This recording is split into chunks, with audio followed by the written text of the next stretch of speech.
ఖచ్చితంగా అసలు అసలు ఆ మాట్లాడొద్దంటే ప్రజాస్వామ్యం వాళ్ళు ఎవలేదు అసలు మాట్లాడద్దంటే అంటే హిందువులకు సంబంధించిన ఏ విషయం ఏదో మాట్లాడద్దా? మిగతా ఎక్కడన్నా పాలస్తీనాలో జరిగితే దాని మీద మాట్లాడాలా? దాని మీద క్యాండిల్ ర్యాలీలు తీయాలా? దీని మీద మాత్రం మీడియా మాట్లాడకూడదా? మనుషులు మాట్లాడకూడదా? హిందువులు మాట్లాడకూడదా? ఏం ఎక్స్పెక్ట్ చేస్తున్నారు అసలు? ఏం ఎక్స్పెక్ట్ చేస్తున్నారు ప్రజాస్వామ్యంలో?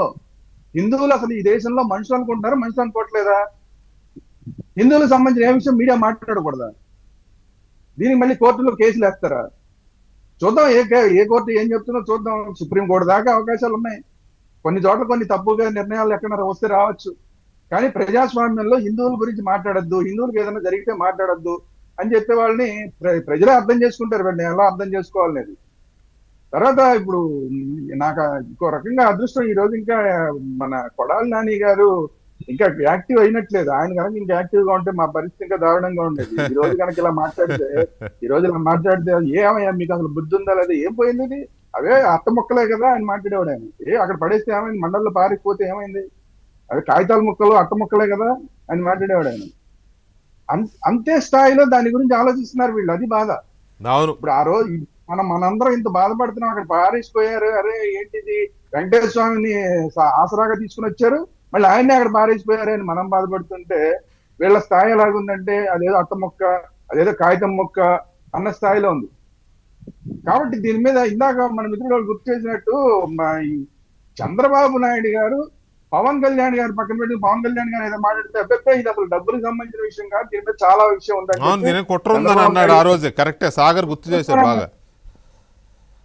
ఈ మాటని మన ఛానల్లోనే మనం వేరే డిబేట్ లో మాట్లాడుతుంటే మిగతా పార్టీల వాళ్ళు ఒప్పుకోలే. విచిత్రం అది. ఈ రోజు సాగర్ గారు నాకు ఈ రోజు దాని డెప్త్ అర్థమైందని ఈ రోజు చెప్పారు. చాలా మంది ఒప్పుకోలే నేను చెప్తుంటే. అరే నాన్న దీని మీద వెనకాల బోల్డ్ అంత ఉందరా బాబు అని. ఎక్కడ ఇంటర్నేషనల్ రేంజ్ లోనే ఉన్నాయి. అక్కడి నుంచి బోల్డ్ అంత చర్చ జరగాల్సిన అవసరం ఉంది ఇలాంటి వాటి మీద. అదేమి చిన్న విషయం కాదు. తిరుమల అనేది చిన్న విషయం కాదు. ఇప్పుడు మన భానుప్రకాష్ రెడ్డి గారు చెప్పినట్టు ఖచ్చితంగా ఈ డిబేట్ లో ఇవాళ కంక్లూజన్ గా మనకు అర్థమవుతున్నది ఏంటి అంటే, ఇది ఏదో ఆషామాషిగా చేస్తున్న వ్యవహారాలు కావు.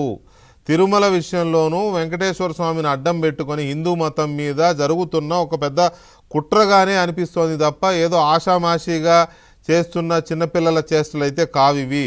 దీని వెనక చాలా పెద్ద కాన్స్పిరసీ ఉంది. మీరు అంటున్నట్టుగా ఇంటర్నేషనల్ కాన్స్పిరసీస్ ఉన్నా కూడా ఆశ్చర్యపోవాల్సిన అవసరం లేదు శ్రీరామ్ గారు. ఇది ప్రభుత్వము ఛేదించాల్సిన అవసరం ఉంది. తిరుమల తిరుపతి దేవస్థానం బోర్డు ఛేదించాల్సిన అవసరం ఉంది. హిందువులందరూ ఏకంగా నిలబడి సాధించాల్సిన అవసరము ఉంది. శ్రీరామ్ గారు థ్యాంక్ యూ వెరీ మచ్ అండి. భాను గారు అండ్ విద్యాసాగర్ గారు థ్యాంక్ యూ వెరీ మచ్ అండి. ఇక మనం నెక్స్ట్ టాపిక్కి వెళ్దాం. అనంతబాబు